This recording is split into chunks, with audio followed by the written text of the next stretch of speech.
Good evening and welcome to the Channel Studios in London with your international news around the world in 5. A doctor in France has said that one of his patients who was diagnosed with pneumonia in December near Paris actually had coronavirus.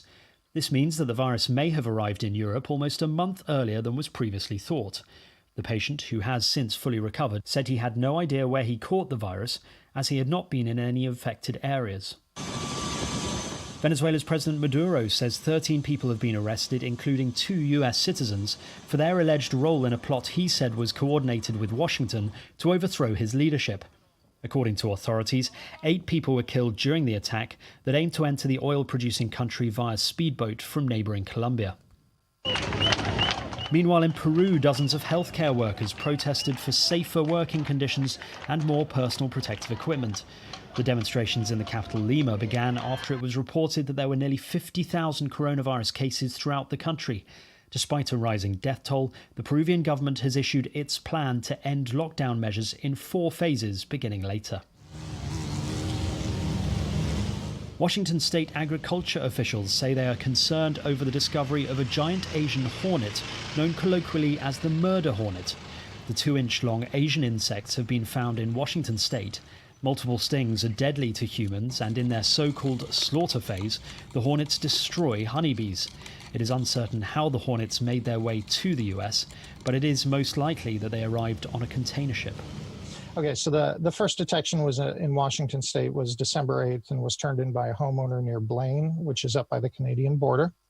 And it's a fairly significant detection because Asian giant hornet has been on our watch list because of its basically because of its known activity of killing entire honeybee hives. And this, unfortunately, could lead to some pretty severe interruptions for pollination, the way it's used here in the United States.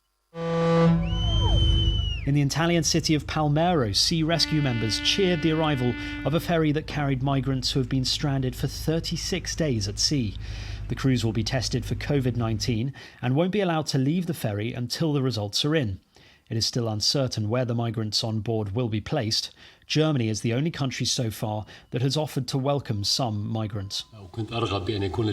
Syrian President Bashar al-Assad has warned that the country could face a real catastrophe if coronavirus cases spike and overwhelm health services. Syria has now reported 44 confirmed cases and 3 deaths, but Assad said that the current low level of infections did not mean that Syria had escaped the crisis. Sudan has appointed its first ambassador to the US in more than 20 years, choosing Nur el-Din Sati for the job. Sati served as Sudan's ambassador to France in the 1990s and later worked with the United Nations peacekeeping operations. The US and Sudan's transitional government agreed to improve ties last year following the fall of the longtime President Omar al-Bashir, who was overthrown by the military. And finally, hundreds of sheep have taken advantage of the coronavirus lockdown in the Turkish city of Samsun to stroll through the deserted streets. This video, posted online, showed a huge flock following a shepherd through the empty city streets, some of them briefly stopping to graze on grass on the pavements. And that's your international news around the world in 5. Now back to the Channel Studios in Lagos.